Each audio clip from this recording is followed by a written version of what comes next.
Hello and welcome to This Week in Review. This weekly segment is designed to highlight a few important developments you may have missed this week, what they might mean for markets, and most importantly, the potential impact for investors. To stay up to date with our latest market insights, subscribe to our YouTube channel or visit fisherinvestments.com. Now, let's review what happened this week. First, an update on the Middle East. Earlier this week, President Trump extended the 2-week ceasefire with Iran beyond its original Wednesday deadline. The ceasefire is now set to remain in effect indefinitely, while Pakistan and other countries seek to help restart talks between the United States and Iran. For the time being, the closure of the Strait of Hormuz and the U.S. blockade of Iranian ports continues, with both sides seeking more leverage for negotiations. Whether or not this ceasefire holds or we see further flare-ups in fighting, we believe the broader economic and political conditions are likely to remain supportive of the ongoing bull market. Despite ongoing concerns surrounding the Strait of Hormuz and the conflict, markets have largely moved on, having already priced in the war and its likely effects. Investors too narrowly focused on negative headlines can sometimes miss the more important positives. For example, a steep global yield curve continues to support bank lending, a catalyst for economic growth, while varying forms of political gridlock across many developed markets help keep legislative risk low.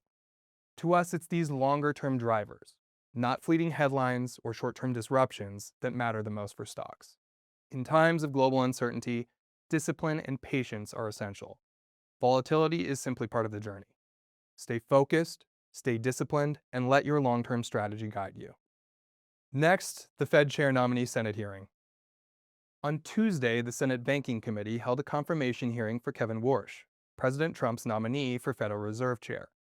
Warsh will need Senate approval before he can replace Jerome Powell, whose term as Fed Chair ends on May 15th. Notably, Republican Senator Tom Tillis, a member of the Senate Banking Committee, had been opposing Warsh's appointment until a Department of Justice investigation into Powell was resolved. Just today, the DOJ closed its investigation into Powell, but it remains to be seen what this will mean for Warsh's Senate confirmation hearing. Notably, Powell has stated he will stay on as Fed Chair until a successor is confirmed. When it comes to stocks, we think the Fed Chair is typically less impactful than headlines suggest. Monetary policy doesn't hinge on one individual. Rather, the 12-member Federal Open Market Committee collectively sets policy, likely limiting the immediate impact of any leadership change. Additionally, history shows that new Fed Chairs' actions and positions often deviate from what they say during their nomination process. Right now, we think the continued focus on the Fed Chair nominee, worries about Fed independence, and the timing of potential future rate cuts overshadows the healthy fundamentals that we believe still underpin this bull market. Finally, the resilient stock market. 2026 has certainly been noteworthy for global stocks, as volatility related to the Middle East conflict and energy market disruptions fueled a nearly 9% pullback. While this decline came close to correction territory, defined as a decline between 10 and 20%, markets have since resumed their upward march despite the uncertainty. Even now, as global stocks set new all-time highs in recent weeks, we still don't have clarity, but that hasn't stopped the market. To us, this highlights an important truth. Markets are forward-looking. They quickly price in widely known information and often rebound quickly as reality proves less dire than feared. During turbulent periods, we often see temporary shifts in market leadership. For example, as noted in our recent Market Minder article, energy stocks surged as oil prices spiked amid the fighting. But investors who attempt to chase these short-lived trends often find themselves whipsawed, buying into a rally just before it reverses. While further volatility is always possible, there are a few key takeaways for investors. First, markets are resilient, often quickly recovering from sentiment-driven declines.